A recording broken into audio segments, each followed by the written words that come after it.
আসসালামু আলাইকুম সুপ্রিয় দর্শক মণ্ডলী। খেজুরের গুটি মার্বেল আকৃতি হয়ে গেছে।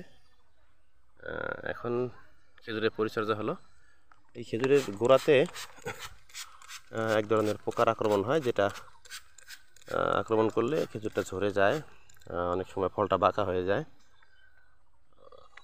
এই জন্য আমি স্প্রে করছি, হাতে স্প্রে দিয়ে করছি, কারণ ছোটো গাছ তো নিচেই হাত দিয়ে পাওয়া যাইতেছে খুব ভালো মতোই।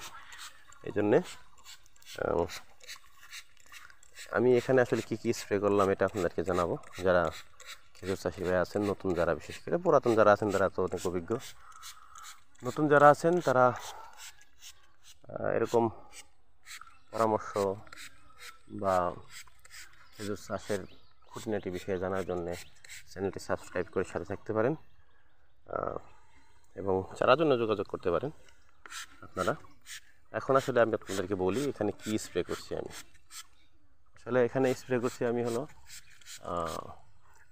ইমিডাক্লোপিড গ্রুপের একটি কীটনাশক, সাথে একটা ছত্রাকনাশক আছে, আর আছে হলো বোরন। কারণ বোরনটা হলো ফলের জন্য, গাছের জন্য অত্যন্ত উপকারী, প্রয়োজনীয়। এতে করে ফলের আকৃতি ঠিক রাখে, ফলের সাইজটাও বড় করে। এটা কোনো টনিক নয়, যেমন ড্রাগন টনিক কিংবা কোনো পিজিআর বিশেষ করে স্প্রে করলে ফল অনেক বড় হয়, কিন্তু সেটাতে মিষ্টতা কমে যায়। এই কারণে আমি ওগুলো না করে প্রাকৃতিকভাবে শুধু বোরনটা স্প্রে করছি। তাতে করে ফলটা বড় হবে না ঠিক, কিন্তু শেপটা ঠিক থাকবে, অর্থাৎ আকৃতিটা ঠিক থাকবে, বাঁকা হবে না। এর যে ন্যাচারাল যে আকৃতি সেটা ঠিক থাকবে।